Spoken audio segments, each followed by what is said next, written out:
Good evening sir. Good evening sir. Good evening sir. Good evening sir. Good evening sir. Good evening sir.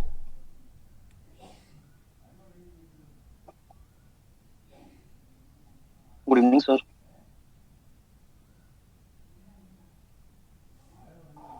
Good evening everyone.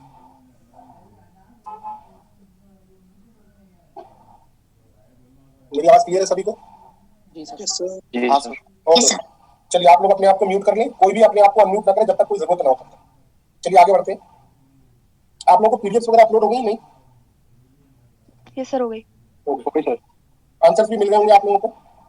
Yes sir. Class जैसे ही खत्म होगी उसके तुरंत बाद PDF send करके तुरंत ही आपको अपलोड हो जाएगी। ठीक है, तो आप लोग टेंशन नहीं लें, रोज के लिए अब आपको दोबारा दोबारा कहने की जरूरत नहीं पड़ेगी। सर एक आंसर का क्वेश्चन है ना, डिफरेंट आ रहा है, मतलब वो तेरी बाय रूट थी। कौन सा क्वेश्चन है? तो जो आपने परसों कराया था ना। क्या बेटा, थोड़ा सा हिंट दो। नवीन कुमार कौन है? यस सर, मैं हूँ सर। हाँ बेटा, क्या बात करनी है? क्या अब नहीं आ रही सर मैं ये पूछ रहा था, जैसे अब क्लास लगा रहे तो क्लास के साथ साथ नोट्स कैसे बनेंगे सर? आप एकदम से तेज चला देते वैसे तो वो लिख नहीं पाते हम। बेटा, तो आप क्या सोच रहे हो कि ये जैसे रखा रहेगा और आप लिखते रहोगे, उसके बाद में एक एक बच्चे से पूछूंगा कि लिख लिया तब आगे बढ़ूंगा?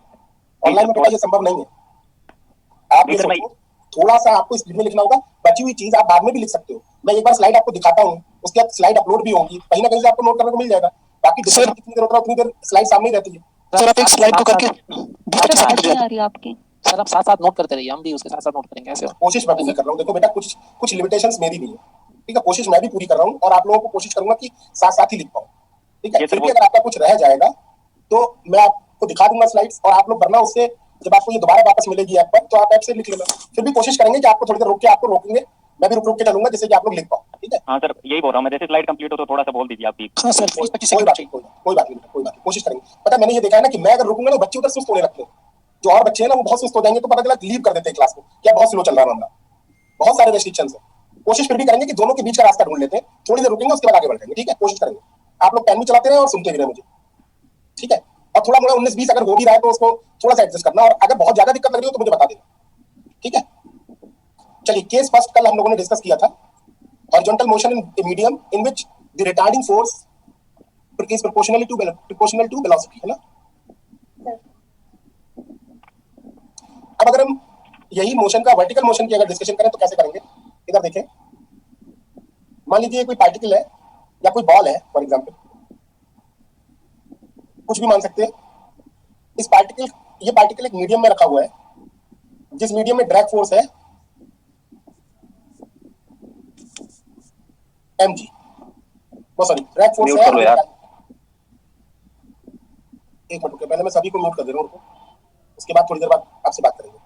मान लीजिए इस पर ड्रैग, इसका वेट कितना है? mg है, और इस मीडियम की वजह से इस पार्टिकल पर एक ड्रैग फोर्स लग रहा है, जो ड्रैग फोर्स वेलोसिटी के प्रोपोर्शन में है। फॉर एग्जांपल मान लीजिए kb, जैसे कल हमने माना था, और kb ना मान के कुछ और कांस्टेंट भी मान सकते हैं। Either you can take k और you can take m beta b, where m is mass and beta is constant. Means here k is equal to m beta. आप सोच रहे हो कि यहाँ पे m बीटा लेने की क्या जरूरत पड़ी? तो m बीटा इसलिए लिया जिससे कि m और k कट जाए। ठीक है, क्योंकि हर जगह पे m आएगा, मास कट जाएगा, आसानी रहेगी। अदरवाइज कोई ऐसी रिक्वायरमेंट नहीं है। अगर आप नहीं लिखना चाहते हैं m बीटा b तो भी कोई दिक्कत नहीं। फिर भी इससे क्या होगा कि एक्सप्रेशन थोड़े छोटे हो जाएंगे, और कोई वजह नहीं है। ठीक है, तो इस पे एक ड्रैग फोर्स लग रहा होगा ऊपर की तरफ को, due to its velocity and due to this medium which is m beta b। मान लीजिए इसकी इंस्टेंटेनियस वेलोसिटी कितनी है? vb, vt है at t equal to t, या इनिशियली इसकी वेलोसिटी 0 है, v0 है, और आफ्टर सम टाइम इसकी वेलोसिटी vt हो गई। ठीक है, means at t equal to 0 its velocity is v0 and at t equal to t its velocity is मान लीजिए vt। ठीक है, तो हमें क्या करना है? vt का एक्सप्रेशन ढूंढना है, कितनी t टाइम बाद इसकी वेलोसिटी क्या हो जाएगी। तो ऑब्वियस है, using Newton's law, Newton's law ma is equal to f m into a means dv by dt is equal to force कितना लगेगा?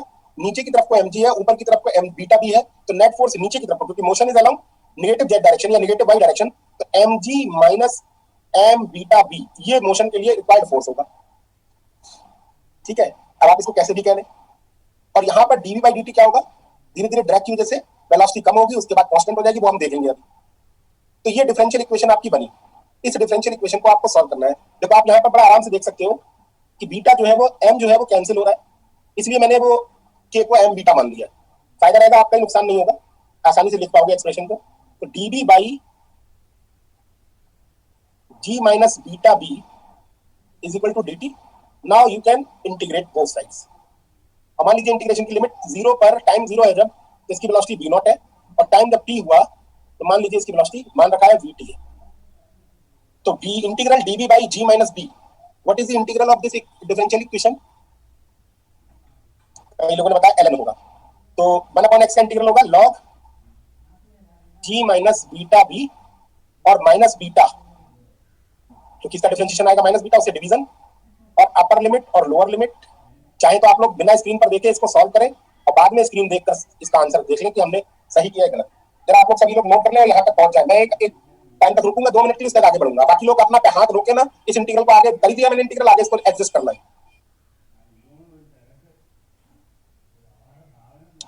कोई अपना हाथ रोकेगा नहीं। ओके, तो आप अपर लिमिट लगाएंगे तो आएगा log g minus b beta, minus b not लगाएंगे तो log g minus b b not, beta b not. तो log a minus log b is equal to log a upon b। तो अपने पास जो expression आएगा वो आएगा log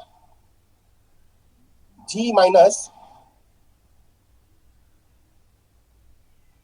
beta b upon g minus beta b not is equal to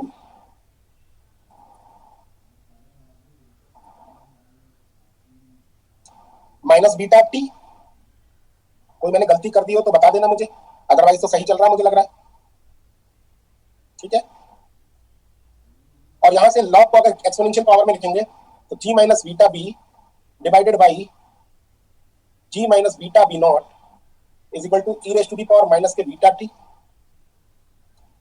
और यहां भी अगर आप b अंदर मल्टीप्लाई करेंगे तो g minus beta b is equal to g minus beta b not e raised to the power minus beta t, and v is equal to how much? g minus beta b naught e raised to the power minus beta t divided by beta. So if you divide it, g minus g by beta को हम कुछ मान लेते हैं, मान लीजिए vt minus g by beta vt, सिंपलाइज कर रहे हैं, और beta beta cancel, v not e raised to the power minus beta t। I think सभी का एक्सप्रेशन कुछ इस तरीके का आ रहा होगा। Here Vt is g by beta. अब Vt क्या है वो अलग बात है, लेकिन अभी मैंने जो कांस्टेंट यूज किया Vt यूज कर लिया, वो g by बीटा है। ठीक है, अब यहां पर आप एक चीज देख सकते हैं, मैं यहीं पे छोटा सा लिख देता हूं, या मैं नेक्स्ट पेज पे लिख देता हूं, मेरे को कोई प्रॉब्लम तो है नहीं। at t is equal to infinite, at t is equal to, या t is tending towards infinity, as t tending towards infinity, यहां पर आप देख सकते हैं, यहां पे vt लिख देता हूं मैं इसको, vt tending towards where? It's t tending towards 0, this tending towards infinity, then this tending towards 0, 0 से multiply, so it tending towards vt means बहुत ज्यादा टाइम बीतने के बाद ये एक पर्टिकुलर वेलोसिटी से भागने लगेगा, जैसा कि आप लोगों ने जानते होंगे, इसीलिए इसको हम लोग बोलते हैं terminal velocity. After long period of time it will move with a particular velocity, terminal velocity. That's why I am using Vt. T stands for terminal. So terminal velocity is g by beta. Terminal velocity is g by beta. Okay. So this is the expression of the velocity at any time t in terms of terminal velocity and initial velocity and time. I think मुझे आप page पलटना होगा, तो आप लोग जो कुछ रह गया वो आप लिख लें फटाफट।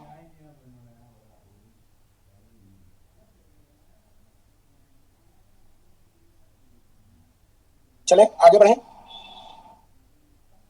चलिए, अब आप यहां पर कई चीजें देख सकते हैं कि Vt is dependent on v not. So initial velocity क्या होगी, ये क्या फर्क डालेगी किस पर? Velocity at any instant t, small t, वो देखते हैं हम लोग। तो यहाँ चार केस हो सकते हैं। पहला केस देखिए आप, case 1।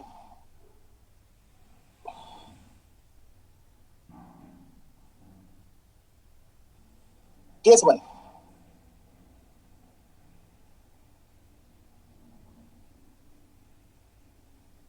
If initial velocity is 0 means अगर आप क्या करो, वेलोसिटी को 0 कर दो, इनिशियल वेलोसिटी को 0 कर दो, तो क्या एक्सप्रेशन आ जाएगा vt का, आप लोग देख सकते हैं, vt is equal to vt minus vt e raise to the power e minus beta t. v0 0 हो गया तो vt बाहर आ गया, 1 minus e raise to the power minus beta t. ठीक है, इसका मतलब ये पर्टिकुलर केस में जब वेलोसिटी इनिशियल वेलोसिटी 0 है, तो इसका अगर मैं प्लॉट खींचूं तो कैसा प्लॉट आएगा, t वर्सेस v प्लॉट। सभी लोग जानते हैं t is equal to 0 how much, velocity is t is equal to 0, 1 minus 1 0, वैसे भी 0 से स्टार्ट हो रहा है,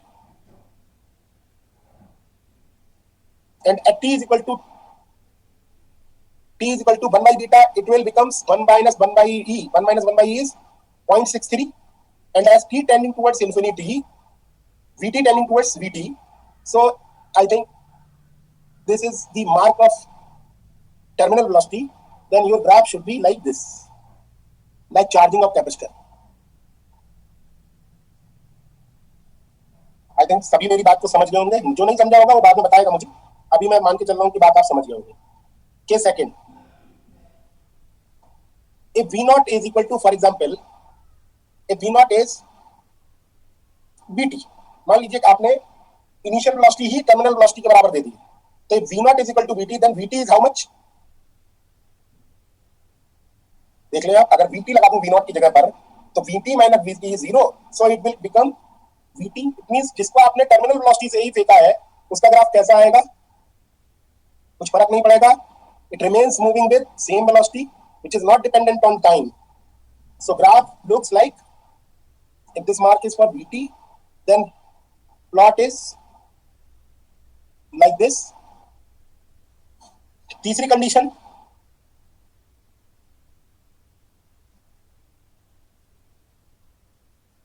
if v naught is, for example, n beta t, n bt, n is where n is less than 1, मतलब n एक से छोटा, यानी v naught is less than vt, v naught is less than vt, then vt is equal to how much, v naught की जगह n beta t लगाएंगे तो ये आ जाएगा vt बाहर 1 minus n e raise to the power minus beta t. Am I correct or not? n bt लगाएंगे तो 1 माइनस n हो जाएगा, और n is less than 1, so this term is less than 1। यहां पर अगर ग्राफ देखें तो इसका ग्राफ कैसा आएगा, t versus v plot, again this is the mark of terminal velocity, at t is equal to 0, velocity is, at t is equal to 0, velocity is n beta t, n bt means यहां से कितना आएगा, 1 cancel हो जाएगा, n beta t आ जाएगा, obvious है, at t is equal to 0, v naught ही है, तो अब v naught is less than beta t, तो यहां कहीं से चालू होगा रिलेशन, ठीक है, और यहां से अगर चालू होगा तो क्या होगा आगे का रास्ता, at t is equal to infinity, as t approaches to infinity, it becomes bt, infinity करेंगे तो bt ही जाएगा, ये बात तो पक्की है, तो कुछ इस तरीके का प्लॉट आएगा, यानी इस बार भी अप्रोच करेगा इन्फिनिटी पर, किसकी तरफ, बीटी की तरफ। अब मेरे पास पेज कम पड़ गया तो मैं आगे वाले पेज पे जाऊंगा, आप लोग जो कुछ नोट करना है कर ले फटाफट। Case 4, if v naught is equal to n bt where n is greater than 1,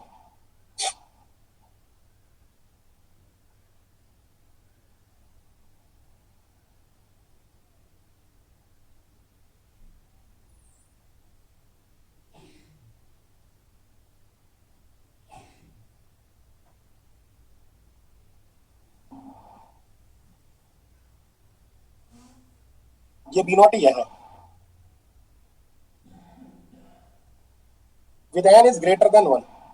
अब इस कंडीशन में क्या होगा, vt कितना हो जाएगा, होगा तो वही, vt बाहर आ जाएगा, 1 माइनस की जगह पर n माइनस 1 कर ले रहा हूं, ये प्लस कर ले रहा हूं, e raise to the power minus beta t. देखें जरा आप चेंज मैंने क्या किया, इस एक्सप्रेशन में b naught की जगह n बीटा टी bt लगा दिया, तो bt तो बाहर आ गया और माइनस भी बाहर ले लिया, जिससे क्या हुआ, ये पॉजिटिव हो गया। अब 1 प्लस e की पावर बीटा टी का एक्सप्रेशन का अगर प्लॉट खींचना हो तो क्या होगा,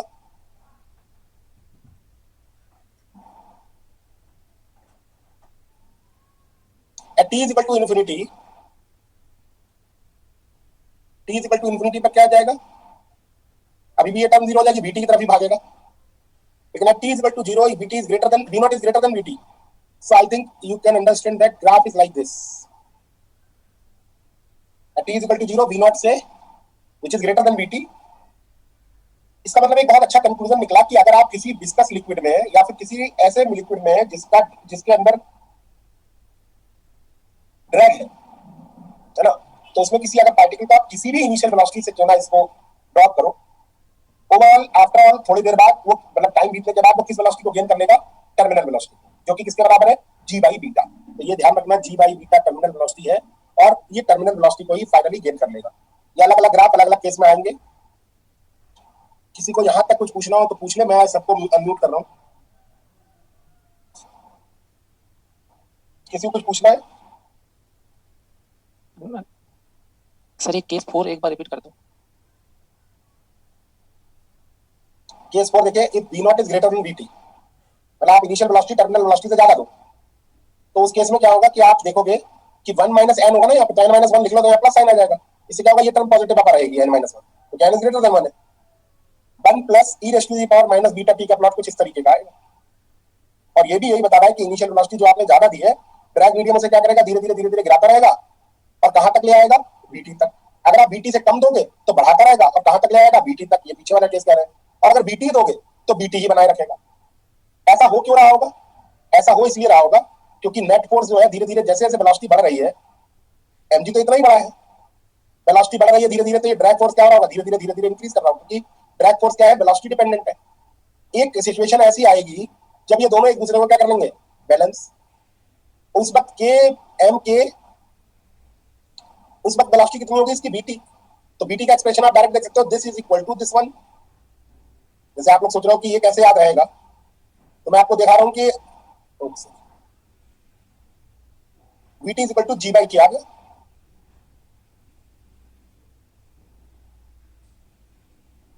कहने का मीनिंग ये है कि अगर फोर्स नहीं तो फिर जिस वेलोसिटी को गेन करेगा उसी वेलोसिटी से आगे बढ़ता रहेगा। सर जो इसका थर्ड केस है, थर्ड केस में आपने 1 से कम लेंगे ना, जैसे जहाँ पे 1 पॉइंट आएगा जैसे ग्राफ से, उससे कम लेंगे हम वी नोटिस में। हाँ बिल्कुल, vt से कम हुआ ना, n से, n की वैल्यू अगर 1 से कम हुई, अरे ऐसे समझो ना, v नॉट इज मान लो फॉर एग्जांपल vt बाई 2, तो बीच में आएगा यहाँ कहीं। Okay sir. 1 से छोटा तो मतलब यही हुआ ना, और 1 से बड़ा मतलब vt is equal to 2 v not for example, ऐसे vt, तो ये यहाँ पे आएगा दुगनी वाली जगह पे, जैसे ये समझ लो। सर इसका कोई एग्जांपल बताया ना, विस्कस मीडियम में आप टर्मिनल वेलोसिटी फ्लूइड लिक्विड का जो फ्लो ऑफ लिक्विड वाला चैप्टर पढ़ा हुआ उसमें निकाली भी होगी। सर ये एक एक्सपेरिमेंट भी हम लोग करते थे, वो जो मतलब विस्कस मीडियम में बॉल्स जो फेंकना रहता नीचे। हाँ, वो यूनिफॉर्म वेलोसिटी से गिरने लगती है तो उसका नोट करते थे। हाँ सर इसमें कोई भी फ्लूइड ले सकते हैं, कोई भी फ्लूइड, विस्कस फ्लूइड होना चाहिए, गाढ़ा फ्लूइड होगा तो ये फोर्स लगेगा। अभी मैं आपको रियलिस्टिक एग्जांपल बता देता हूं, रुको, ये लो नेट में आया हुआ क्वेश्चन है, क्यों परेशान हो, क्वेश्चन को पढ़ो, हालांकि मैं खुद ही पढ़ूंगा, बुकलेट में है बेटा। पेज नंबर बेटा मैंने कहा ना, अभी बुकलेट अपडेटेड मेरे पास नहीं आई, ठीक है, अपडेटेड आ जाएगी, पेज नंबर सही बता दूंगा। सर प्लीज मंगवा लो ना सर जल्दी। ये पेज नंबर जो है आपके बुकलेट आ गई है? हाँ सर। एक मिनट रुको, एक मिनट रुको, मैं पहले क्रॉस चेक करता हूँ आपके पास जो है वो मेरे पास है कि नहीं। एक मिनट रुको, पेज नंबर 47 पे है 20 क्वेश्चन। अच्छा एक मिनट रुको,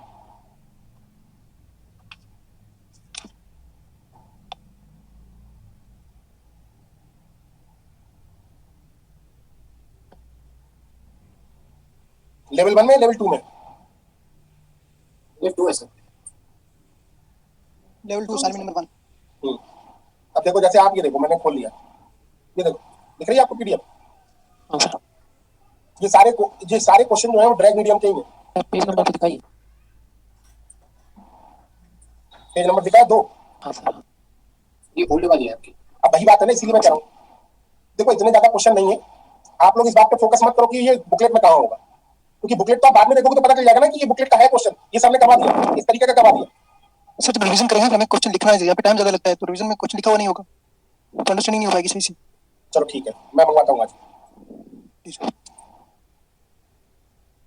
कौन सा है अभी क्वेश्चन नंबर? ये 20 क्वेश्चन नंबर 20 लेवल 2 का। चलो, spherical particles of a given material of density rho are released from rest inside a liquid medium of lower density. The viscous drag force may be approximated by the Stokes law, that is FD is equal to 6 pi eta RB. Indian लिखा है, question नहीं दिखा जरा दिखा आपको। अब देखो, हाँ सर दिखा। the viscous drag force may be approximated by Stokes law, that is 6 pi eta RB, where eta is the viscosity of medium, r the radius of particle, and v its instantaneous velocity, full stop. If tau m is the time taken by a particle of mass m to reach half of its terminal velocity, then the ratio tau atom divided by tau m, मतलब अगर atom मास की ball को गिरा देंगे या m मास की ball को गिरा देंगे तो दोनों में टर्मिनल वेलोसिटी की आधी वेलोसिटी गेन करने में टाइम का रेशियो पूछा गया कि पार्टिकल जो है टर्मिनल वेलोसिटी से अगर गिरे तो जस्ट उसे मतलब आधी वेलोसिटी से गिरने में जो समय होगा उसका वो हमें निकालना है। तो मटेरियल गिवन है, रेस्ट से गिराया गया है, ठीक है, और इस पे ड्रैग फोर्स कितना लगा है 6 pi eta are.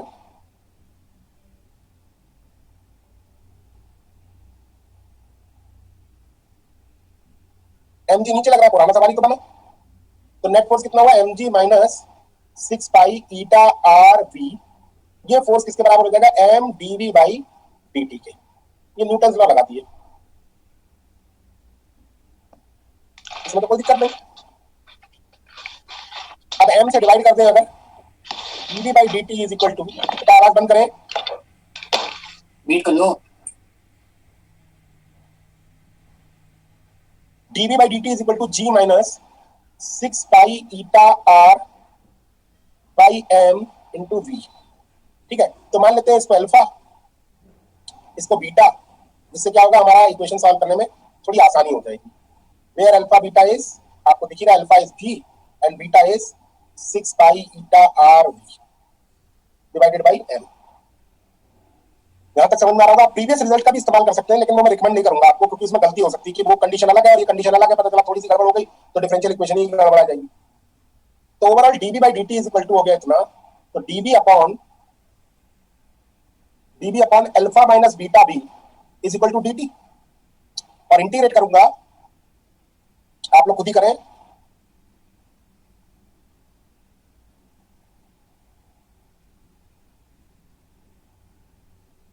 Zero to tau, या पहले निकाल लेते हैं पूरा टाइम कोई सा भी, तो जीरो से गिराया बीटी वेलोसिटी तक, तो अपने को मिलेगा लॉग, मैं डायरेक्ट कर दे रहा हूं, अगर आप लोगों को अच्छा लगेगा तो अच्छा है, नहीं तो आप लोग देखो समझो और फिर मेरी बात को क्रॉस चेक करो।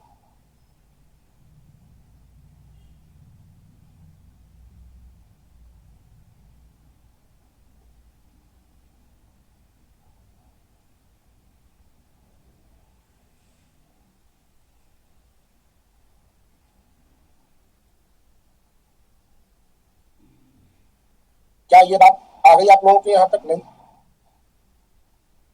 खुद ब खुद करें आप लोग, और उसके बाद केवल क्रॉस वेरीफाई करें।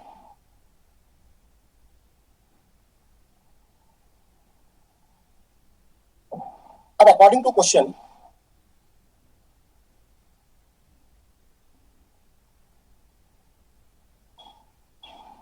कह रहे हैं टर्मिनल वेलोसिटी की आधी वेलोसिटी, यही तो terminal velocity alpha upon beta, alpha upon beta ही टर्मिनल वेलोसिटी है, यानी हम इसको लिख सकते हैं और करके vt is equal to vt 1 minus e raise to the power minus beta t। तो टर्मिनल वेलोसिटी की आधी वेलोसिटी में कितना समय लगेगा ये तो पता करना है। तो at t is equal to tau v is equal to vt by 2, यानी vt by 2 is equal to vt 1 minus e raise to the power minus beta tau, तो vt vt कैंसिल हो जाएगा, 1 माइनस 1 1/2 हो जाएगा, e raise to the power minus beta tau is equal to 1/2 हो जाएगा। Overall beta tau ये constant आ जाएगा, दोनों तरफ लॉग लेंगे अगर, बीटा टाउ ये कांस्टेंट आ जाएगा, यानी आप इसको डायरेक्ट लिख सकते हो क्या, beta tau is proportional to 1 upon beta.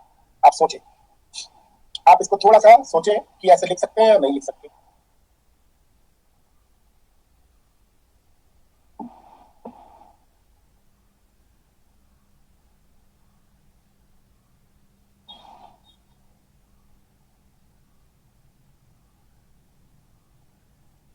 क्योंकि हमें तो कंपेयर करना है टाउ का, और बीटा इज व्हाट, अगर आप बीटा देखें तो बीटा क्या है 6 pi eta r upon m, 6 pi eta तो कांस्टेंट मान लो, आर और एम पर डिपेंडेंट है, आर बाई एम, यानी कि tau is proportional to m by are,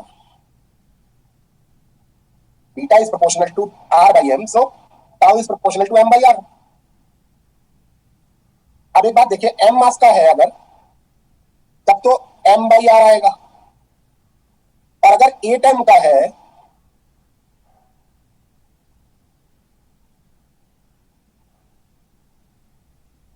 तो 8m by r आप सोचे कितना आएगा। किसी का मास 8 गुना कर देने से उस रेडियस का क्या हाल होगा, रेडियस क्या हो जाएगी। मास 8 गुना कब होता है, जब रेडियस दुगनी हो जाए, क्योंकि जब रेडियस दुगनी होती है तो वॉल्यूम 8 टाइम्स होता है। As you increase the radius of a sphere 2 times then volume gets 8 times, क्योंकि 2 क्यूब और वॉल्यूम 8 गुना हो गया तो फिर मास भी 8 गुना हो जाएगा। तो r by m कैंसिल हो जाएंगे और ये अगर मैं थोड़ा छोटा करके लिखूं तो ये 1/4 आ जाएगा। और ऑप्शन क्या पूछे गए हैं, जरा एक पीछे जाऊंगा फिर आ जाऊंगा वापस। Tau 8m upon tau m पूछा है तो 4 आंसर हो जाएगा, क्योंकि 1/4 तो m/8m आ रहा है, यानी option C is correct.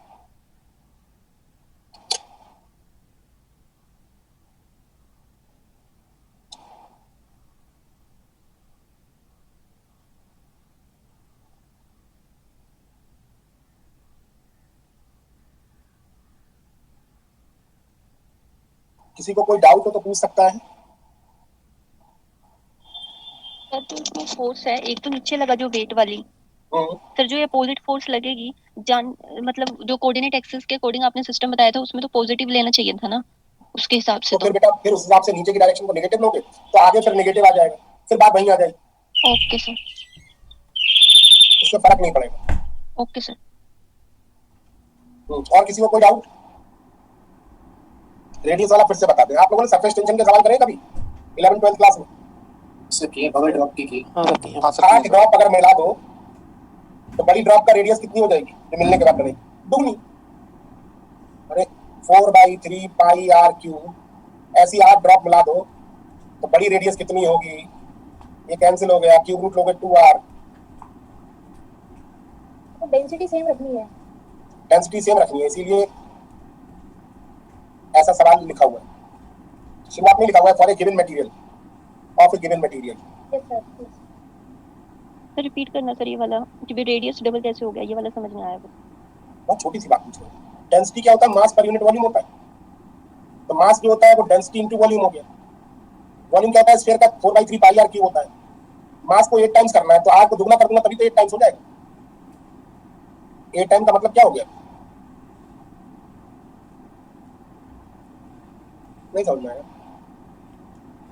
Sphere की रेडियस को दुगना करने से उसका वॉल्यूम 8 गुना हो जाता है, वॉल्यूम 8 हो जाएगा तो मास भी 8 गुना हो जाएगा।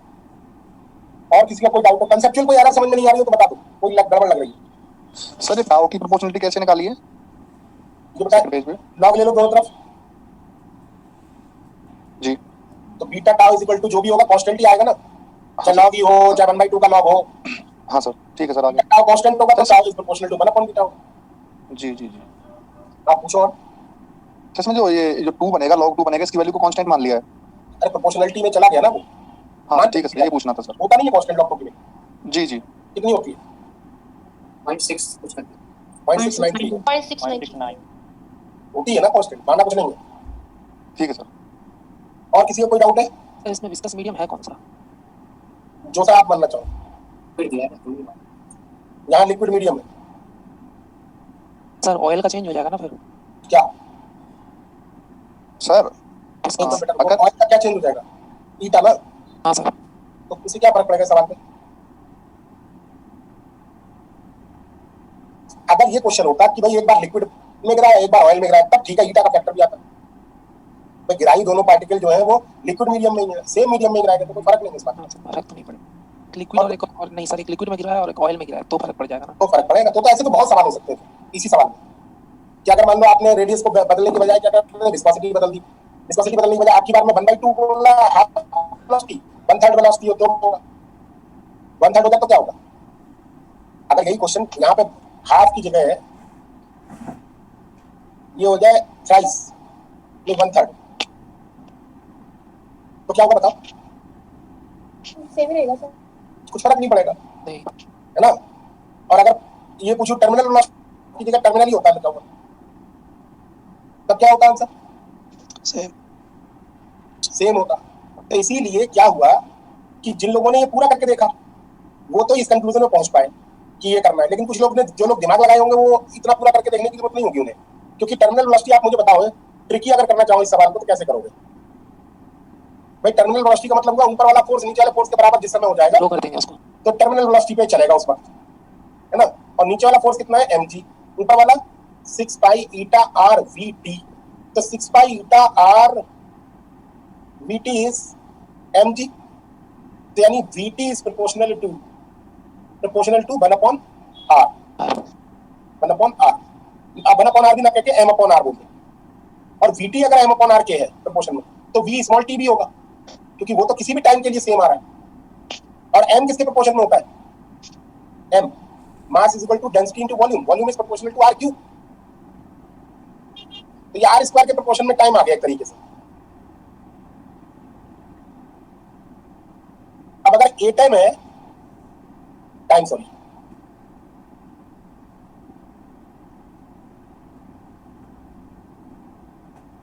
अगर a टाइम है तो r की पावर नहीं, मैंने vt निकाल लिया एक्चुअली से, vt पता चल गया, टर्मिनल वेलोसिटी पे पहुंचने में जो वेलोसिटी होगी वो r स्क्वायर के प्रोपोर्शन में होगी।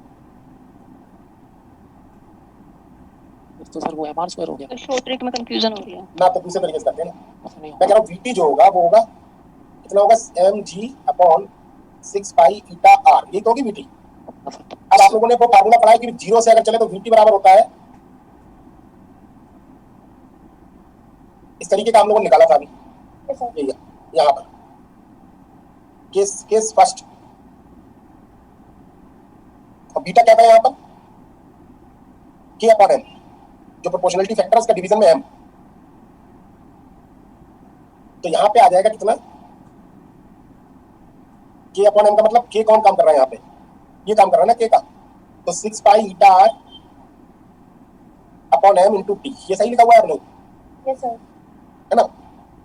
अब मैं आपसे कह रहा हूँ कि 1/3 हो जाए तो 1 क्यूब हो जाए, कुछ भी हो जाए, तो ये चीज कांस्टेंट ही रहेगी सवाल के हिसाब, यानी कि r upon m into t ये कांस्टेंट होगा, यानी t is proportional to m by r होगा, और m is proportional to r cube होगा, तो r स्क्वायर के प्रोपोर्शन में आ जाएगा। तो a टाइम का मास का जो रेडियस होगी वो कितनी होगी, 2 to the 4 r square divided by t, m के लिए रेडियस होगी r, तो ये 4 आंसर आ जाएगा, ये मेरा मतलब है। और वैसे आपको नहीं समझ में आ रहा तो सामने आपके पूरा सवाल एकदम प्रॉपर तरीके से सॉल्यूशन किया हुआ। शॉर्ट ट्रिक में डाउट हुआ है सर, बाकी वैसे आ गया समझ। शॉर्ट ट्रिक को बताओ कहाँ पे डाउट हुआ है, तो जो लास्ट में t directly proportional to last में सर सर कांस्टेंट में दिया है ना e⁻6 eta r by m, जल्दी पाओ तो फंक्शन की दो वक्त करेंगे तो m कैसे आ गया r क्यूब के डायरेक्टली प्रोपोर्शनल, ये चीज। अरे बेटा ये कांस्टेंट आएगा ना, ये कांस्टेंट होगा पूरा, तो इसमें 8 और 6 वो 6 पाई ईटा तो पहले से कांस्टेंट है, तो r by m into T तो कांस्टेंट हुआ। अरे ये लिखना है, अब सही है।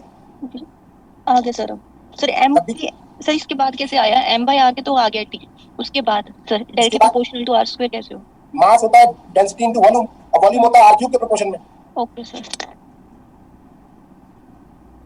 अब अगर a टाइम मास की है तो r 2 होगा, और अगर m मास की है तो r 1 होगा, तो 4:1 आंसर हो जाएगा।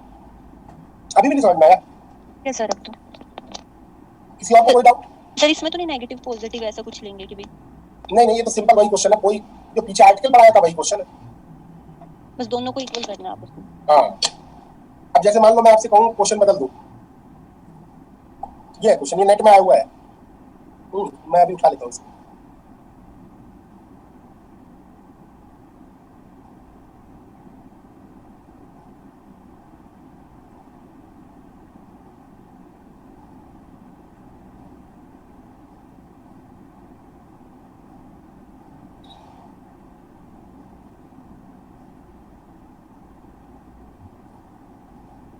सर कौन सा प्रॉब्लम करना है? दिखा रहा हूँ बेटा, वही सीरियल नंबर उसी मेरी वाली बुकलेट के अनुसार लिखा हुआ है। दिसंबर 2016 में आई हुई प्रॉब्लम है, सामने आपकी स्क्रीन पे, प्रॉब्लम को फोकस करो, बाद में अपने हिसाब से नंबर डाल देना।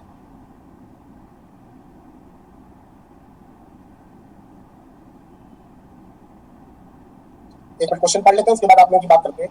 A ball of mass small m is dropped from a tall building with zero initial velocity. Initial velocity is 0. In addition to gravity, the ball experiences a damping force proportional to minus gamma b. यानी बिल्कुल वैसा ही question हुआ, ये हो गया gamma b और ये हो गया mg। इनिशियल वेलोसिटी कितनी, 0।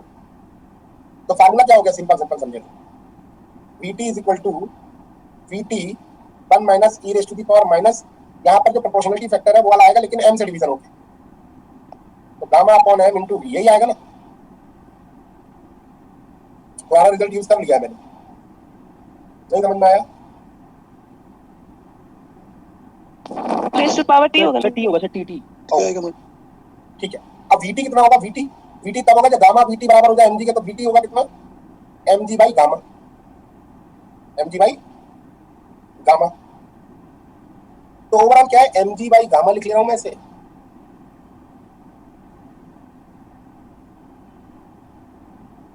तो यहाँ से Vt कितना आ गया? सबकी वैल्यू दी हुई है, m दिया हुआ है 10, g दिया हुआ है 10, गामा दिया हुआ है 10, ये लिखे हुए।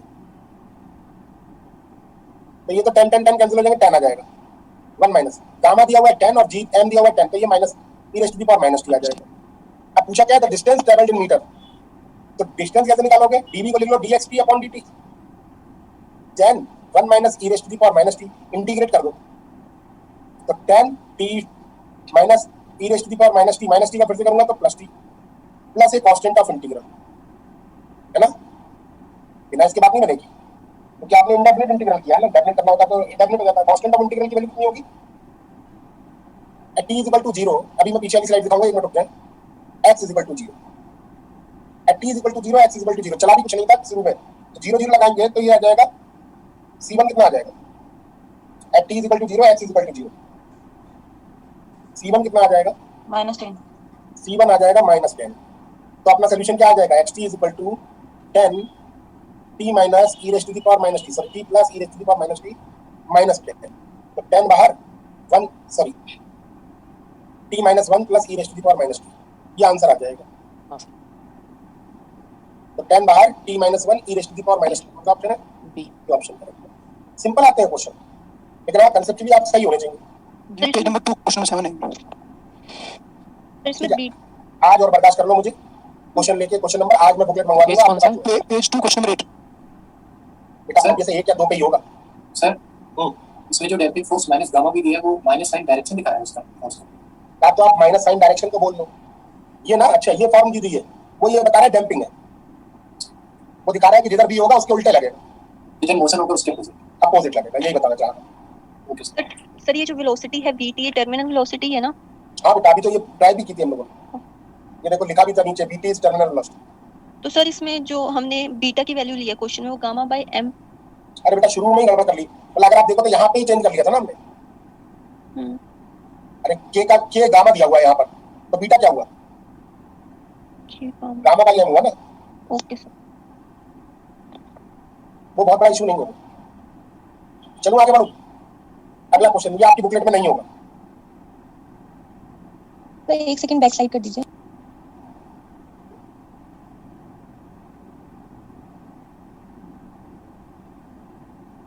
समझ में आ रहा है? राइटिंग दिख रहा है सही सलामत? हाँ सर। Yes sir. चलिए अगला क्वेश्चन पढ़ते हैं, आप लोग जरा आंसर देने की कोशिश करना विदाउट डूइंग मच। सुनेंगे जरा। A particle is observed after it has been moved for a long time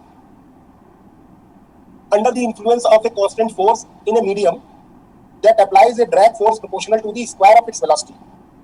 The distance versus time graph made by the observer will look like. Can someone give answer? Which one is correct? Distance versus time plot. सवाल वही है। Sir D option. Option D. D. Option D बेटा ये कह रहा है कि distance कम होती जा रही है, तो फिर चल कैसे रहा है ये नहीं समझ आ रहा मुझे। बी बी कह रहा तो है, बोला था पहले भी। बी भी गलत है ना, बोलने से कुछ नहीं फायदा होगा, पहले सोचो फिर बोलो। C D. Murtaza, Rishi Pandey. Sir अगर कांस्टेंट फोर्स है तब तो सर ए ऑप्शन होना चाहिए। Yes sir. हाँ कांस्टेंट। क्यों? पिछले सवाल में नहीं हो रहा था कांस्टेंट फोर्स? कांस्टेंट हो रहा ड्रैग है था ना सर, तो नहीं, पिछले सवाल में कांस्टेंट फोर्स mg था, ड्रैग फोर्स से यहाँ भी वेलोसिटी के प्रोपोर्शन में है। लॉजिक सही नहीं। यहाँ पे शायद ए होगा सर। यही होना चाहिए सर। एक देर सेकंड, तक बहुत देर तक जाने के बाद तो कांस्टेंट हो ही जाएगा ना एक्चुअली में। वो कांस्टेंट क्या हो जाएगी? तो सर टर्मिनल वेलोसिटी डिस्टेंस और टाइम तो बराबर हो जाएगा। हाँ बस यही लॉजिक है। आफ्टर लॉन्ग टाइम बस बस बेटा, आप मैसेज मत लिखो। After long time particle moves with terminal velocity.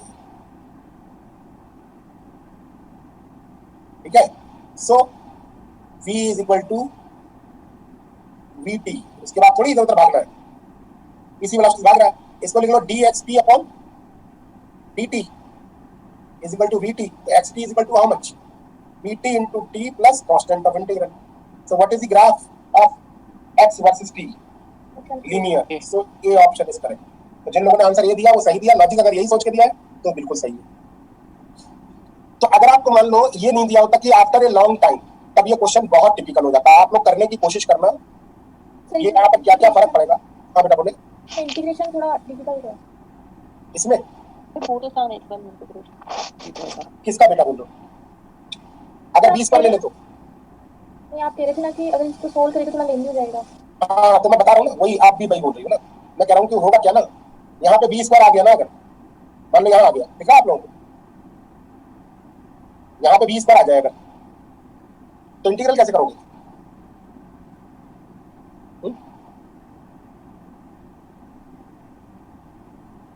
कैसे करोगे?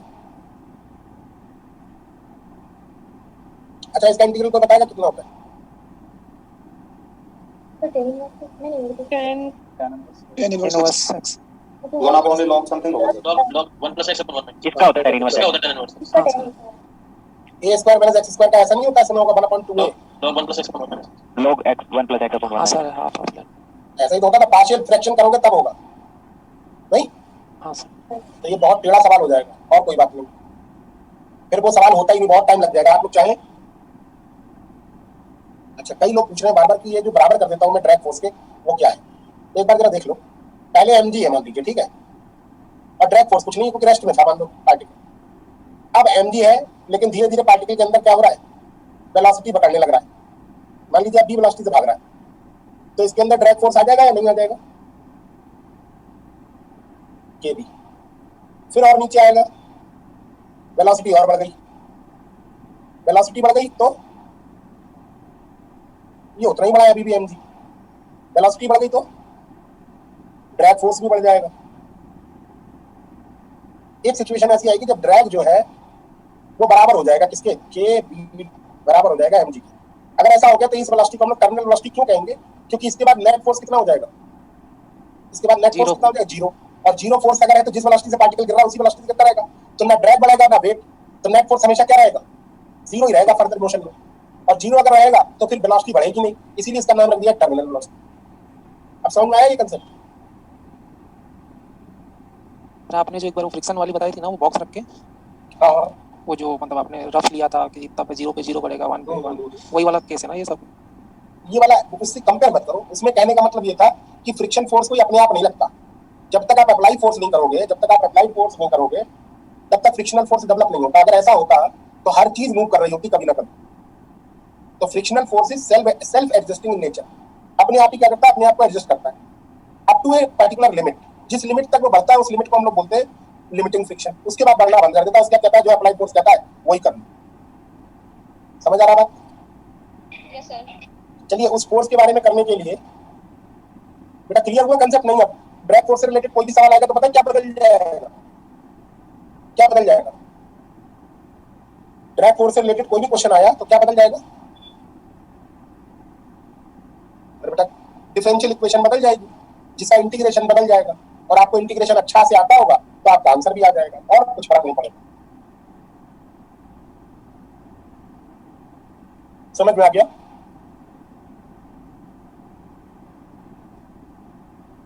चलिए टेस्ट को अब चेंज करते हैं। ये तो ड्रैग फोर्स से रिलेटेड क्वेश्चन है। अब हम एप्लीकेशन ऑफ न्यूटन्स लॉ के दूसरे हिस्से में चलते हैं। दूसरा हिस्सा है जब ब्लॉक के ऊपर कुछ ब्लॉक्स रखे हुए हैं, या जमीन के ऊपर कोई ब्लॉक रखा हुआ है, या किसी इंक्लाइंड प्लेन पर ब्लॉक रखा हुआ है। इस तरीके के आप लोगों ने प्रॉब्लम्स की होंगी 12th क्लास में। उसी में की कुछ एक अच्छी प्रॉब्लम उठाते हैं जिसमें खूब सारा कंसेप्ट यूज हो। अब प्रॉब्लम आपकी स्क्रीन पे है। ये कोई आम प्रॉब्लम नहीं, लेकिन इससे रिलेटेड प्रॉब्लम नेट में, जेस्ट में, गेट में, सब में आ चुकी है। प्रॉब्लम यह है कि a block of mass capital M rest on a fixed plane, inclined at an angle theta. if we apply a horizontal force of mg on the block, और ये फिगर बना हुआ है अभी, इस सवाल में फिगर बना हुआ है,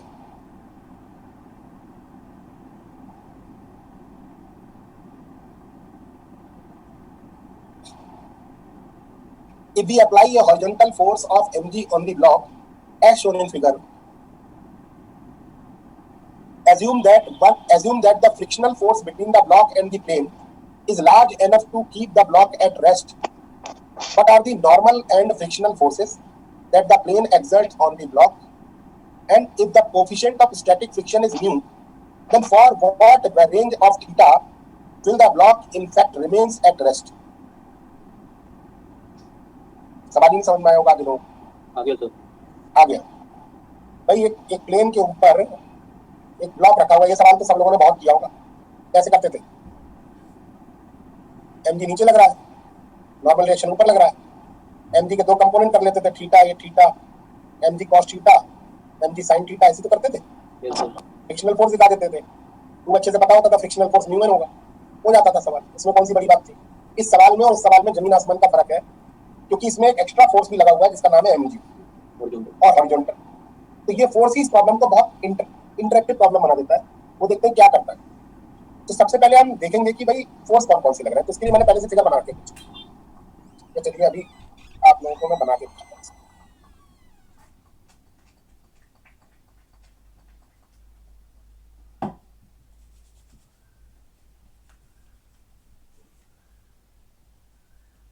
ये फोर्स नीचे की तरफ को लग रहा होगा, एक mg, और एक बाईं तरफ लग रहा है अकॉर्डिंग टू क्वेश्चन mg, और एक नॉर्मल फोर्स लग रहा होगा n, और एक और फोर्स लग रहा होगा, वो किधर लग रहा होगा? फोर्स बैकवर्ड लगेगा ना सर वो तो। ऊपर की तरफ को या नीचे की तरफ को? नीचे में बैकवर्ड। ब्लॉक पर पूछ रहा हूं मैं आप लोगों से। ब्लॉक का ऊपर बैकवर्ड इधर नहीं सर, नहीं सर, इस साइड, पीछे की साइड ब्लॉक के। इधर? यस सर, फ्रिक्शनल फोर्स लगेगा इसमें। क्यों, कैसे पता? ब्लॉक तो रेस्ट में। पर से ब्लॉक नीचे जाने के लिए कोशिश करेगा ना, तो कैसे इसलिए पता? mg जो, कैसे पता? क्योंकि हम लोग बाहर से कोई फोर्स उसको दे नहीं रहा है, तो उसका एक, क्यों बाहर से फोर्स दे तो रहे mg, ब्लॉक ऊपर जाएगा या नीचे? दो केस बनेगा शायद सर। ब्लॉक ऊपर जाएगा कि नीचे जाएगा ये आप अभी डिसाइड नहीं कर सकते, ठीक है, क्योंकि एंगल थीटा डिसाइड करेगा। तो ये आप डिसीजन कब ले पाओगे? जब पहले इन फोर्सेस के कंपोनेंट करो पहले। तो जरा mg के कंपोनेंट करना, जरा इस mg के कंपोनेंट करो पहले।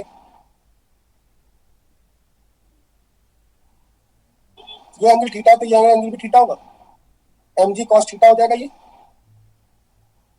और ये वाला mg। अच्छा इस वाले mg के करो कंपोनेंट।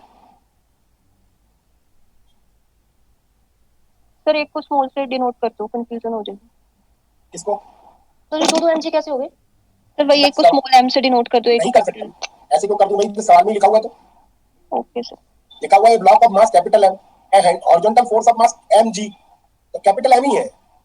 आपके कहने से थोड़ी बदल जाऊंगा मैं। नहीं तो सर कैंसिल कैसे होगा? कैंसिल नहीं होगा ना, वरना फिर तो बहुत टेंशन आपके लिए हो जाएगी। देखो ये वाला एंगल थीटा, तो ब्लू वाला, इसीलिए तो कलर के पेन यूज कर ले रहा हूँ। ये कॉस थीटा और ये साइन थीटा। ये देखो कंपोनेंट सही करे मैंने, ब्रेक कंपोनेंट सही किया ना ब्रेक। अब देखो आपके पास कितने फोर्स होगा along the plane, mg sin theta और mg cos थीटा। अच्छा इन दोनों में कौन बड़ा होगा? mg sin थीटा बड़ा है या mg cos थीटा? Cos। कैसे पता? सर वो थीटा पे डिपेंड करेगा शायद। नहीं सर, क्योंकि कोस एंड साइन नहीं। देखो theta is less than 90 degree, theta is less than 90 degree, ये बात तो पक्की है। अब बताओ कौन बड़ा? कोस दोनों एक साथ है सर। साइन थीटा बड़ा होगा सर। साइन बड़ा दोनों इक्वल होंगे ना सर? Cos होगा सर। सर अगर ये रेस्ट पे तो इक्वल होगी सर, बैलेंस। तो cos थीटा तो इक्वल होगा। 45 के बाद साइन बड़ा, 45 के नीचे बहुत बड़ा। हाँ ये बात हुई। साइन और कोसाइन 90 के नीचे भी क्या करते हैं? अपना बिहेवियर बदलते हैं। कुछ लोग कह रहे हैं रेस्ट में इसलिए सब कुछ, उनका आंसर बड़ा आसान है, रेस्ट में है इसलिए दोनों बराबर होंगे। अच्छा अगर दोनों बराबर होंगे तो फिर फ्रिक्शनल फोर्स का कोई काम रह जाएगा? फ्रिक्शनल फोर्स उसी डिफरेंस को तो मैनेज करेगा। जो थीटा के वैल्यू की वजह से साइन और कोसाइन में जो डिफरेंस आ जाएगा, उस डिफरेंस को मैनेज करने के लिए फ्रिक्शनल फोर्स की जरूरत पड़ेगी। वो अभी दिखाया ही नहीं है, वही तो दिखाना है। अब समझो साइन का अगर प्लॉट खींचूं तो ऐसा आता है 0 से लेकर 90 तक। क्या सही बोल रहा हूँ? Yes sir. Yes, sir. और कोसाइन का अगर प्लॉट खींचूं तो 0 से लेकर 90 तक ऐसा आता है। Yes, ये sir. कॉस का है और ये साइन का है। देखो इतना डिटेल में करके इसलिए बता रहा हूँ जिससे आप थोड़ा थोड़ा इसको समझो। और ये वो जगह है जहां पर ये दोनों बराबर हो जाते हैं। अगर थीटा की वैल्यू π/4 हुई तो साइन π/4 और कॉस π/4 क्या होंगे? बराबर होंगे 1/√2। और mg एक दूसरे को बैलेंस कर लेंगे। नेट फोर्स कितना हुआ अलोंग द प्लेन? 0। और अगर 0 नेट फोर्स लग रहा है तो फ्रिक्शनल फोर्स क्यों लगेगा? नहीं लगेगा। क्योंकि फ्रिक्शनल फोर्स के लिए भी आपको प्लॉट खींच के दिखाया था मैंने, अप्लाइड फोर्स और फ्रिक्शनल फोर्स का ये वाला प्लॉट जो मैं बता रहा था, याद आया किसी को? Yes sir. हाँ सर। ये यहाँ ना बना के आगे बना देता हूँ। चलो यही बनाता हूँ, थोड़ा साफ है।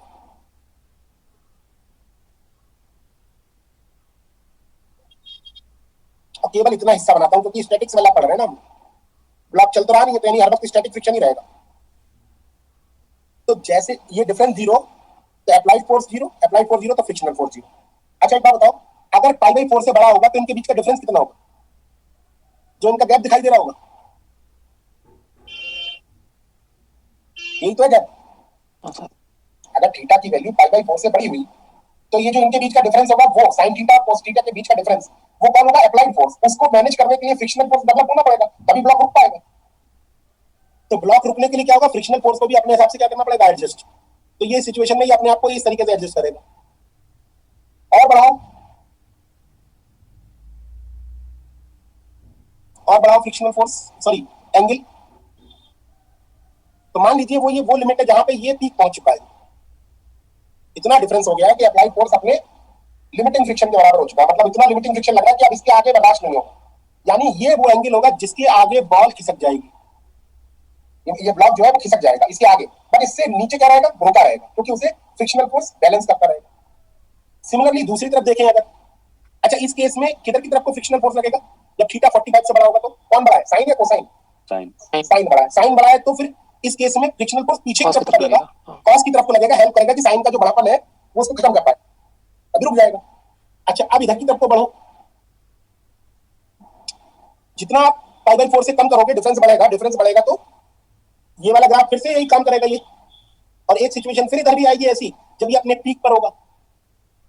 और जब डिफरेंस अपने पीक पर होगा तो फ्रिक्शनल फोर्स लिमिटिंग फ्रिक्शन के बराबर लगेगा। यानी ये वो हिस्सा है जिसमें पार्टिकल रेस्ट में रह सकता है। नहीं मानते वाली बात? ये वो हिस्सा है जिसमें पार्टिकल रेस्ट में रह सकता है। और इस वक्त फ्रिक्शनल फोर्स जब π/4 से कम होगा तो कॉस बड़ा होगा तो पीछे की तरफ को फ्रिक्शनल फोर्स लगेगा।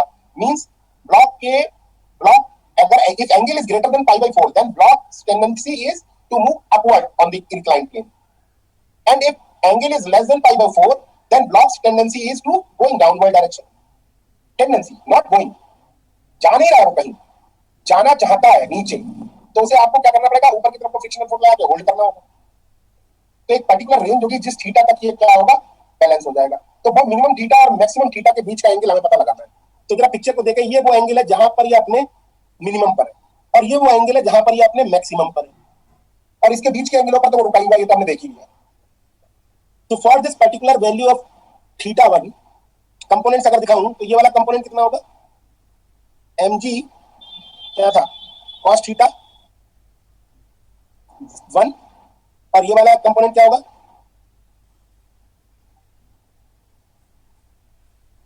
mg sin θ1। And obviously picture में भी आपको मैंने इस तरीके से बड़ा एरो बनाया इसलिए कि mg sin θ1 नहीं, सॉरी छोटा बनाना पड़ेगा।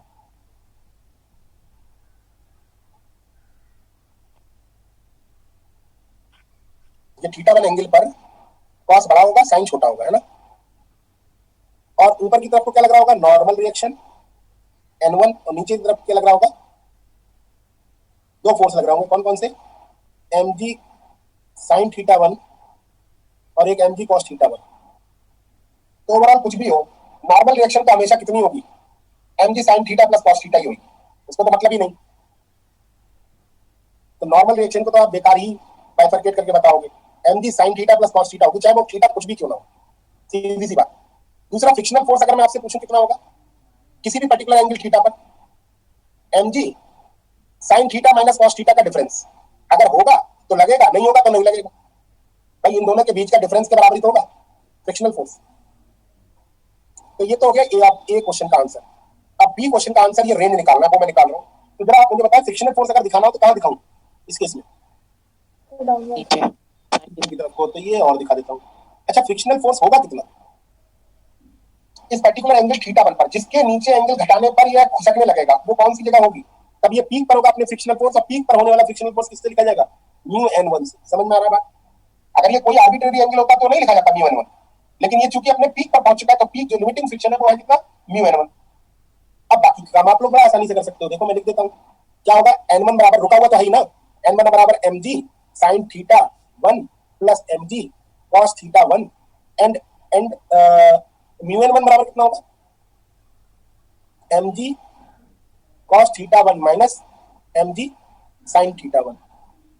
क्या आप इनको सॉल्व करके निकाल सकते हैं? θ1 कितना होगा? n1 की वैल्यू डाल दे, mg कैंसिल कर दे, तो mu sin θ1 plus mu cos θ1 is equal to cos θ1 minus sin θ1। सही लिखा हुआ मैंने? सही लिखा हुआ मैंने? तो यहां से θ1 आ गया tan inverse 1 minus mu upon 1 plus mu. Similarly you can do it for θ2 angle. ये वो मैक्सिमम एंगल है जिसके आगे बढ़ाने पर, जिससे अधिक करने पर ये ब्लॉक नीचे खिसकने लगेगा। इसमें भी आप चाहें तो ब्लॉक फ्री बॉडी डायग्राम बना ले। भाई ये वाला कितना होगा? mg cos θ2, और ये वाला आपकी बार बड़ा होगा mg sin θ2।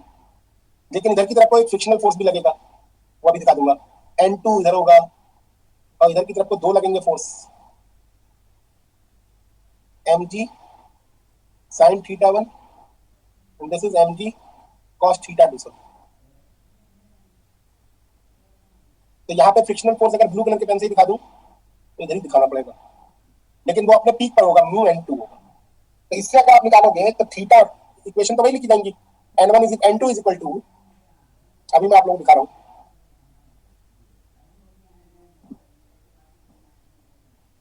n2 is equal to mg cos sin θ2 plus cos θ2, और mu n2 is equal to लिखेंगे mg sin θ2 minus mg cos θ2।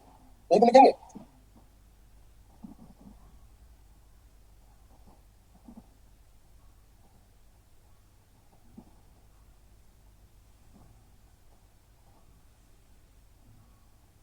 तो इसको सॉल्व करेंगे अगर, तो डायरेक्टली लिख दे रहा हूँ, θ2 इज इक्वल टू आएगा tan inverse 1 plus mu upon 1 minus mu.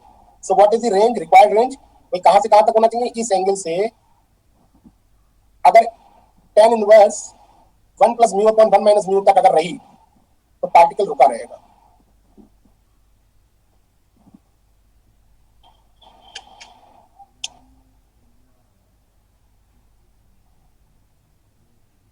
किसी को अगर नहीं समझ में आया हो तो कंसेप्चुअली कोई एरर हो रही हो, नहीं समझ में आ रही हो बात, तो पूछ ले। सर θ1 θ2 बता दीजिए, वो थोड़ा कंफ्यूज हो रहा है। θ1 θ2 वो एंगल्स है जिन पर डिफरेंस पीक पर होगा, और जब डिफरेंस पीक पर होगा उतने पीक पर की फ्रिक्शनल फोर्स अपने पीक वैल्यू पहुंच चुका है, वो है। सर θ2 के मतलब थोड़ा बाद जाने से भी तो sin θ ही बड़ा होगा ना, cos θ छोटा होगा, तो लेकिन ज्यादा बड़ा होगा ना, और उसके बाद तो लिमिट बर्दाश्त नहीं करेगा ना। इससे बड़ा हुआ तो ये क्या होगा? डायनेमिक फ्रिक्शन आ जाएगा ना इसके अंदर, पार्टिकल चल पड़ेगा। अप्लाइड फोर्स इससे आगे बढ़ेगा तो पार्टिकल चल पड़ेगा, हमें चलाना नहीं है, उसको रोक के रखना है। यानी कि θ1 से कम पे चल पड़ेगा, θ2 से ज्यादा पे चल पड़ेगा, तो कहां रुका रहेगा? θ1 से θ2 के बीच में रुका रहेगा। हाँ सर समझ आ गया।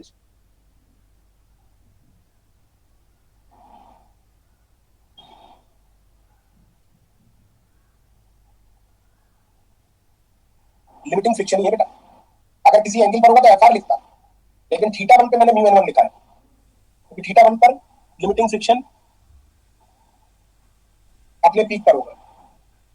सर जैसे मतलब मान लो सर प्रॉब्लम ये होता कि हम मतलब ये जो mg फोर्स है वो उसको मतलब इतना लग रहा है कि वो जो ब्लॉक है वो नीचे कांस्टेंट वेलोसिटी से जा रहा है, तो सर फिर काइनेटिक फ्रिक्शन लगेगा ना? तब तो काइनेटिक फ्रिक्शन लगेगा, ठीक है। तब काइनेटिक फ्रिक्शन लगेगा। कंसेप्ट हुआ क्लियर? नहीं, मुझे लगता है अच्छा लगा क्वेश्चन सॉल्व करने के बाद, क्योंकि वजह ये नॉर्मल क्वेश्चन इसलिए नहीं है क्योंकि इसमें अगर mg नहीं होता तो ये बेकार क्वेश्चन था, लेकिन एक mg हॉरिजॉन्टल लगाने से अलग ही हो गया क्वेश्चन।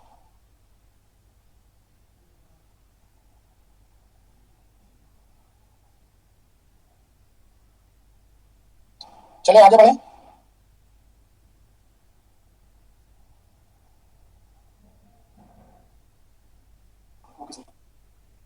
चलिए आगे बढ़ते हैं।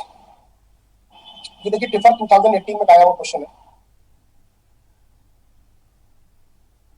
लगभग वही है लेकिन थोड़ा सा चेंज है।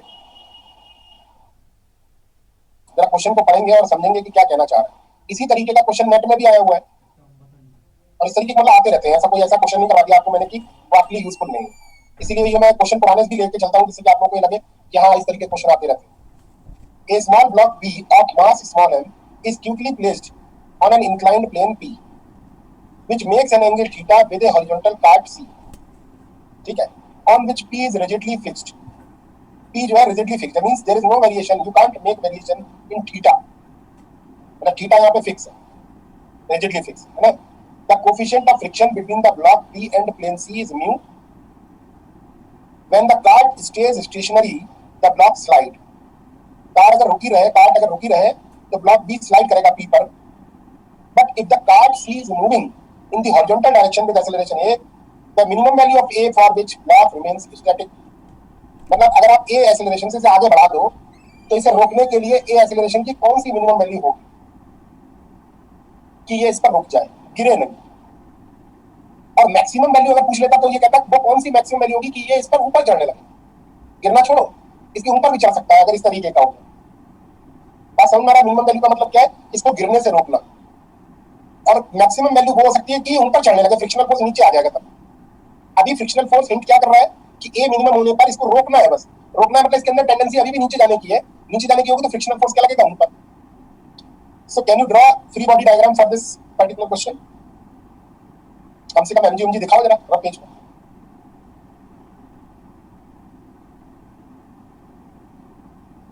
एमजी नीचे दिखाओ उसकी कंपोनेंट, या एमजी मत दिखाओ, एमजी का कंपोनेंट दिखा दो। साइन थीटा वाला along the plane, perpendicular component cos theta वाला, परपेंडिकुलर डायरेक्शन में नॉर्मल रिएक्शन, और ऊपर की तरफ को क्या फ्रिक्शनल फोर्स। और एमए आगे लग रहा है तो इसको दो तरीके से कर सकते हो। या तो आप खुद काट पर बैठ जाओ, खुद काट पर अगर बैठ गए तो आपको स्यूडो फोर्सेस का इस्तेमाल करना पड़ेगा। क्यों? क्योंकि तब आप एक्सीलरेटेड फ्रेम हो जाओगे, और एक्सीलरेटेड फ्रेम में न्यूटन्स लॉ डायरेक्टली वैलिड नहीं होते। उनको वैलिड बनाने के लिए आपको क्या करना पड़ता है, स्यूडो फोर्सेस का इस्तेमाल करना होता है। और स्यूडो फोर्सेस कैसे लगाते हैं? जिस डायरेक्शन में फ्रेम भाग रहा होता है जिस एक्सेलरेशन से, उल्टी डायरेक्शन में उतना ही एमए ले लेते हैं। पढ़ा आप लोगों ने ये चीज नहीं? तो आपके पास दो तरीके हैं, जरूरी नहीं आप नॉन इनर्शियल फ्रेम में करें, इनर्शियल फ्रेम में भी कर सकते हैं। तो मान लीजिए नॉन इनर्शियल फ्रेम में पहले करके दिखाता हूँ आपको। आपकी स्क्रीन पे देखो, पहला मेथड है इन नॉन इनर्शियल फ्रेम। आप कहाँ बैठे हो ये दिख रहा होगा आपको, जस्ट अ मिनट, ये खड़े हो आप, और यहाँ पर अगर खड़े हो आप तो आपके लिए कार्ड क्या होगी, रेस्ट में आ गई। और अगर आपके लिए कार्ड रेस्ट में आ गई तो फिर आप इस पे एक सीडो फोर्स लगाओगे पीछे की तरफ, कितना एम ए मिनिमम, क्योंकि कार्ड आगे जा रही थी आप उसको बैठ गए तो आपको सीडो फोर्स लगाना पड़ेगा पीछे की तरफ को M A minimum. M A minimum के आप कंपोनेंट करोगे along the plane and perpendicular to plane, तो ये आ जाएगा एम ए साइन थीटा और एम ए कॉस थीटा। बिल्कुल ऐसे समझ जैसे वो पिछली बार एमजी लगा हुआ था या एम ए मिनिमम लगा हुआ है। ठीक है, तो नीचे की तरफ को लग रहा है एमजी, ऊपर की तरफ को लग रहा है म्यू1 and M A cos theta. तो चूंकि ब्लॉक रेस्ट में है तो एम बराबर क्या होगा, नॉर्मल रिएक्शन किससे बैलेंस होगी, MG cos theta plus M A sine theta. और फ्रिक्शनल फोर्स क्या होगा, म्यू1 plus M A cos theta is equal to MG sine theta. तो म्यू1 बराबर MG sine theta minus M A cos theta. यानी पुराने सवाल में और इस सवाल में कितना अंतर है, जी की जगह ए आ गया है, बाकी सब वही बातें। और ये एम की वैल्यू यहाँ डालोगे, ए निकालोगे, निकाल के देखो एम की जगह ये वैल्यू डाल के और ए निकालो।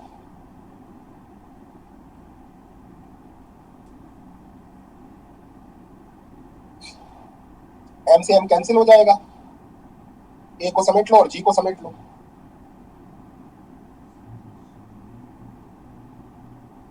आया?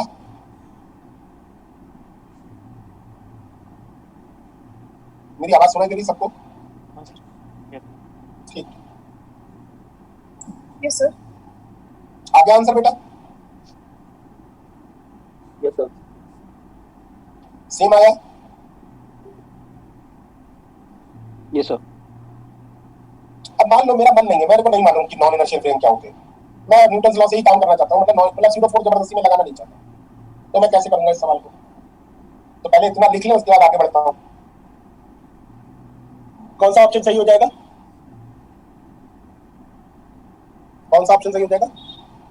बी। ठीक है, नहीं क्या क्लियर हो रहा है, नहीं हो रहा है? हाँ सर। देखो थोड़े अच्छे क्वेश्चंस हैं तो आप लोग उससे घबराइए मत।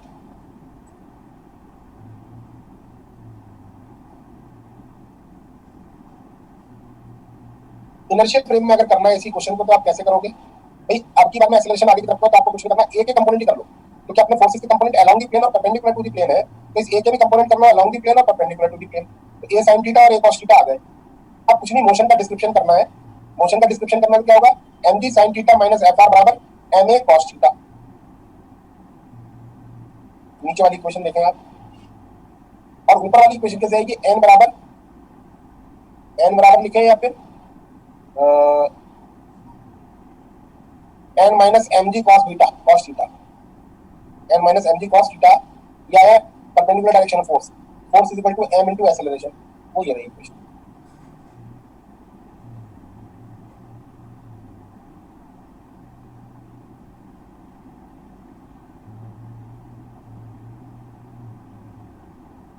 क्लियर हुआ ये बात? नहीं? Yes sir. अब इन दोनों को सॉल्व कर ले तो क्या पावर की वैल्यू म्यू n है, फिर ये वही इक्वेशन आ गई, n की वैल्यू डाल दें यहाँ पर, फिर आपको वही रिजल्ट मिल जाएगा। करके देखें आप इसको सॉल्व,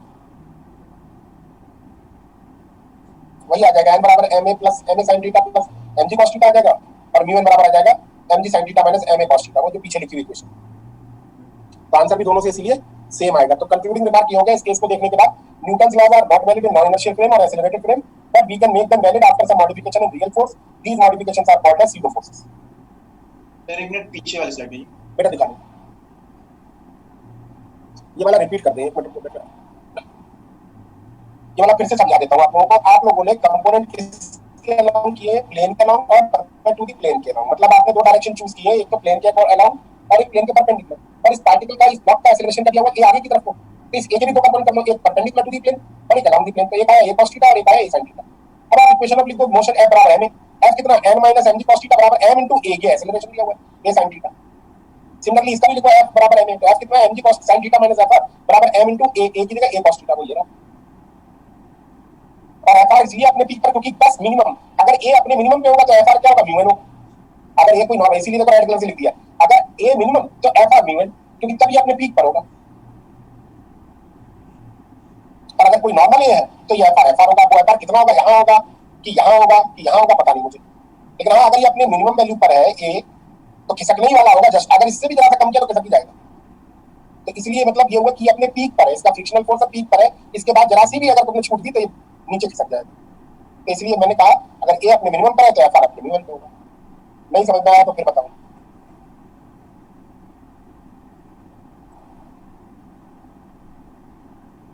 सर जैसे इसमें आपने इनर्शियल फ्रेम में, लेकिन आपने सर यूज तो कर ही लिया ना सर इसमें न्यूटन लॉज।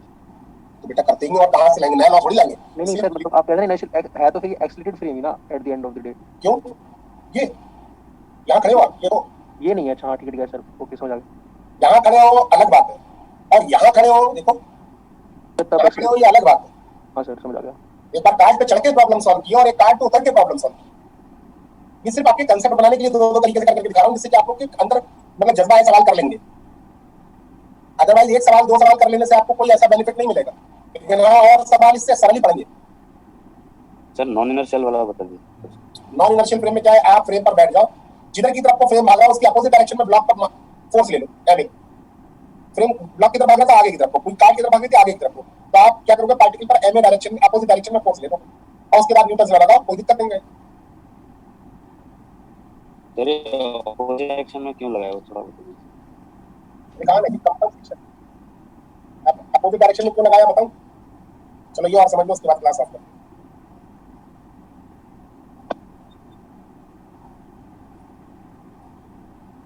बड़ा सिंपल शब्दों में समझना, f बराबर ma लिखो या f माइनस ma बराबर 0 कर दो। अगर आपने माइनस ma फोर्स ले लिया f में तो क्या डिफाइन करोगे आप? रेस्ट को। चलो ऐसे नहीं समझ में आएगा, किसी और तरीके से समझना है। मान लीजिए आप एक लिफ्ट में हो, ठीक है, आप एक लिफ्ट के अंदर हो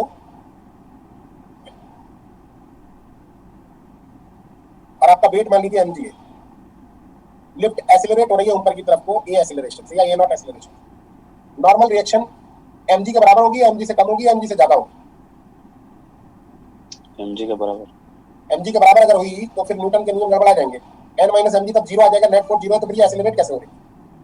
mg से ज्यादा होगा। mg से ज्यादा होगा तभी तो हमें ज्यादा फोर्स, ज्यादा वेट महसूस होता है। अब इस प्रॉब्लम को अगर आपको सॉल्व करना है तो एक तरीका ये है कि आप नीचे बैठो ग्राउंड पर, तो आप ग्राउंड पर बैठकर क्या इक्वेशन लिखोगे अपने दिमाग में? n माइनस mg बराबर कितना? ma not, ma, yes sir. है ना? और एक बच्चा अंदर बैठा हुआ है मान लीजिए, वो है एक्सीलरेटेड फ्रेम में, उसको क्या लग रहा है? उसके दिमाग में क्या आ रहा है? रेस्ट में पार्टिकल, ये मोशन महसूस कर रहा होगा। और ये क्या महसूस कर रहा होगा? रेस्ट। रेस्ट क्या कर रहा होगा भाई? उसको रेस्ट कैसे लग रहा होगा? n बड़ा है, n माइनस mg तो नॉन जीरो है, n माइनस mg तो नॉन जीरो है, फिर रेस्ट कैसे? कंफ्यूज नहीं हो जाएगा? नेट फोर्स नॉन जीरो होने के बावजूद भी वो चीज रेस्ट में दिख रही है, इसीलिए कह रहे हैं Newton's laws are not valid in accelerated frames.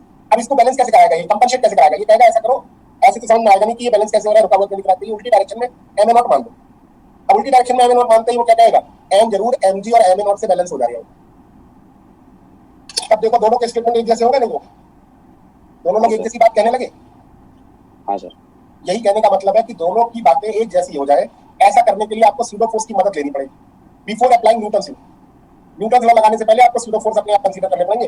ये केवल एक तरीके का सूडो फोर्स है जिसको हम लोग बोलते हैं ट्रांसलेशनल सूडो फोर्स।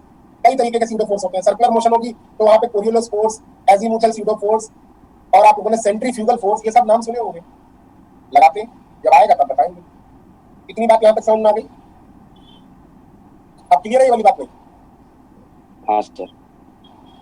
ठीक है, आज के लिए इतना रहने देते हैं, बाकी नेक्स्ट क्लास में हम लोग चालू करेंगे। सर स्लाइड नंबर 20 है सर।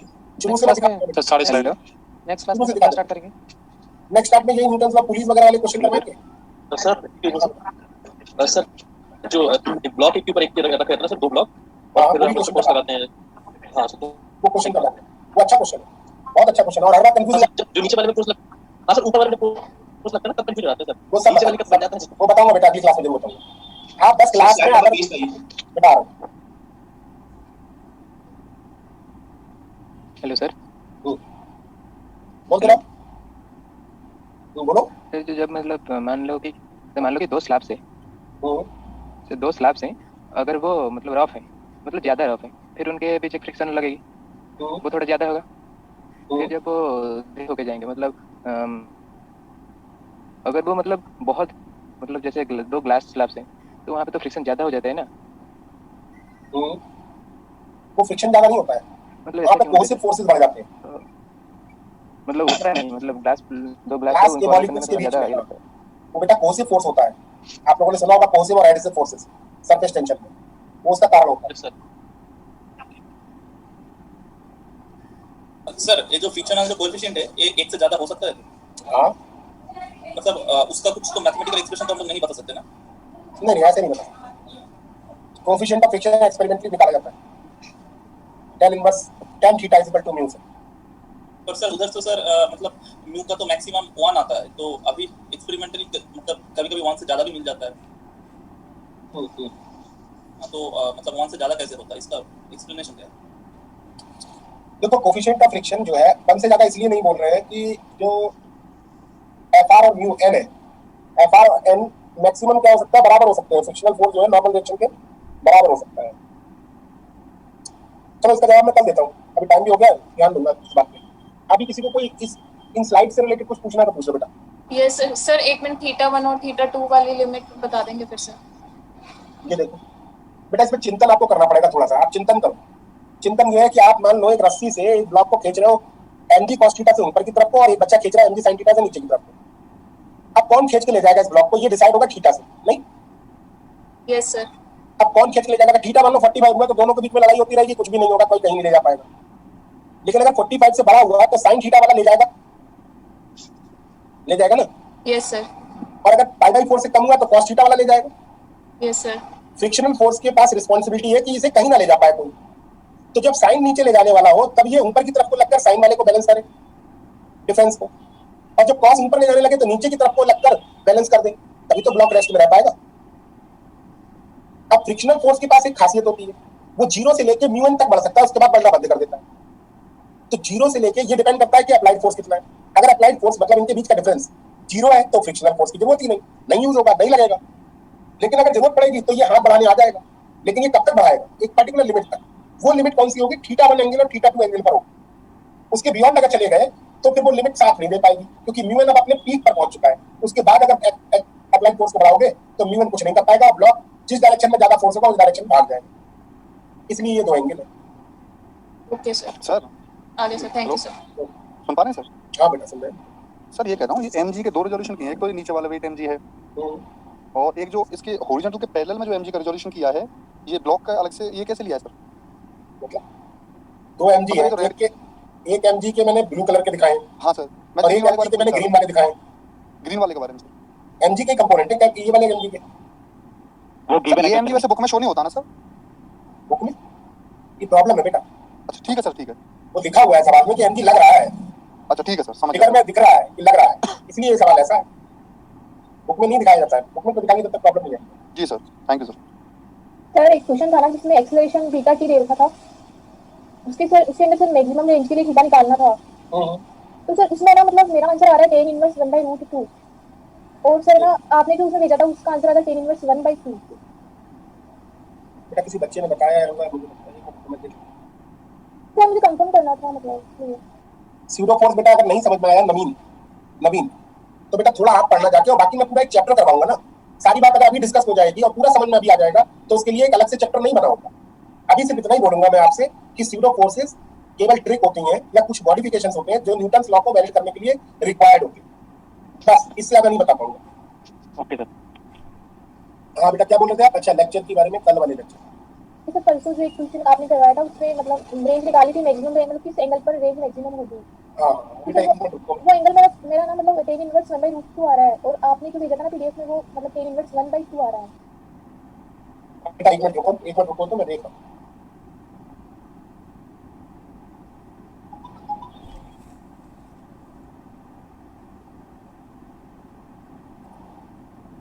कौन से लेक्चर में था ये याद है? मुझे लगता है लेक्चर नंबर 6 में था। सर 8 अप्रैल को था ना? 8 अप्रैल वाला, हाँ ठीक है। ये जो अब देखो यही वाला है सर, देखो यही है। हाँ सर ठीक है, ये सर ये रेंज तो यही आ रही है सर। रेंज यही आ रही है? Yes sir. अच्छा ये मैंने tan इनवर्स 1/2 लिखी। 1/√2 आ रहा है सर। अच्छा तो ये गड़बड़ लिखा होगा मुझे, ठीक है ना? मतलब बातचीत के दौरान कभी कोई बच्चे ने बता दिया होगा वो लिखा हुआ है, तो मैं करेक्ट कर दूंगा इसे, ठीक है? आपका आंसर सही होगा। Okay sir. ठीक है चलो बेटा अगली क्लास में मिलते हैं।